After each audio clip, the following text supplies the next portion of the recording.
Magandang araw sa inyo. Ako po si Yuna A. Aragon. Magbabasa ng isang kwento. Handa na ba kayo?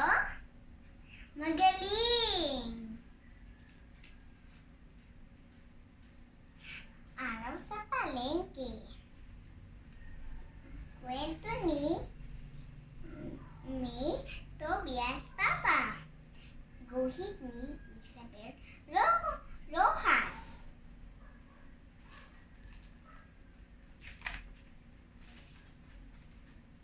Ngayong araw na ito, maaga akong gumising. Inaantok pa ako nang bihisan ako ni nanay. Sasama ako sa kanya, araw ng palengke.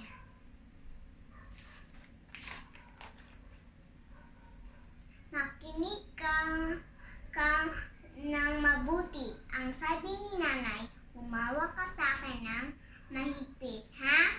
Para hindi ka mawawala. At hindi pwedeng magturo-turo ng ipapabili. Opo, nanay, pangako po ang sabi ko. Tag-isa kami ni nanay ng bayong. Ang bayong ni nanay ay malaki at makulay. Ang bayong ko naman ay maliit at kulay dilaw.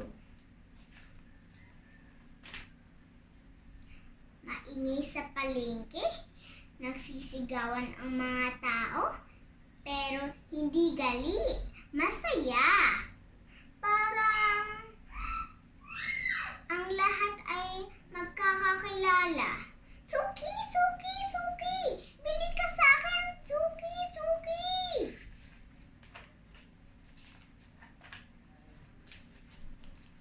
Hindi ko gusto ang amoy ng palengke. Amoy karne, manok at isda. Ngunit bakit tila tuwang-tuwa naman si nanay sa kakaamoy sa mga iyon? Mainit sa palengke at saka maputik. Kaya pala gusto ni nanay maaga kami masikip ang palengke kapag magtatanghali. Mababait ang mga tindera sa palengke. Pinatikim kami ni nanay ng kanilang sari-saring tinda. Pakwan, lansones, bibingka. Pinuno din nila ang aking maliit na bayong ng iba't ibang bagay. Maraming makikita sa palengke. May nakakatawa, may nakakatakot, at may magaganda bagay. Hi! At ang gandang yung isang munting pulang kalan na may munting palayo. Ang sarap magluto-lutuan. Pero may pangako ako kay nanay. Pagod na pagod kami ni nanay. Mahirap palang mamalengke. Pagdating namin sa bahay, tinulungan ko siyang iligpit ang aming pinamili. Teka, ano yung kaya nakita kong nakabanyo sa didyaryo? Parang pamilyar ang hugis, parang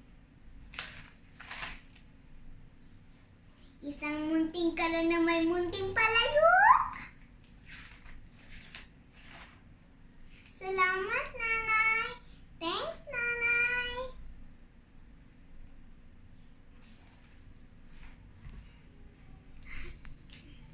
Nagustuhan niyo ba ang aking kwento?